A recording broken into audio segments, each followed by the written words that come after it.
आजची सकाळ थोडी वेगळी केलेलंय. म्हटला रोज रोज ब्लॅक कॉफी बघून कंटाळिलो असतलो ना तुमका, म्हणून आज उठल्यावर चाय पिलंय. आज थोडा लवकर उठलेलंय म्हणून म्हटला थोडा सोप्यावर बसाया. तर ही खय बसाक दितत, इली लगेच अंगार. मग त्यांका त्यांच्या आवशीकडे ठेवून मी लागलंय नाश्त्याच्या तयारी. आज नाश्त्यात केलंय शिरो. माका तो आवडत नाही म्हणून मी ओट्स खाल्लंय. मग लागलंय जेवणाच्या तयारी. जेवणात भाजी केलंय केळीची आणि 2-3 दिवस वेज बघून माका मग अंडी तरी खाऊया असा झालेला, म्हणून अंडी ठेवलंय उकडत.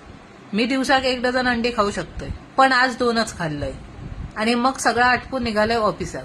ऑफिसात जाताना आठवला की साडीक फॉल लावूक देऊ खोया, नाहीतर उद्या कार्यक्रमात काय घालतलोय, म्हणून साडी नेऊन दिलंय दुकानात. उद्या काय असा असो प्रश्न पडलो ना, तर उद्या आमच्या ग्रामपंचायतीच्या कृपेन महिला दिनाचे कार्यक्रम असत आणि मी त्यात भाग घेतलोय.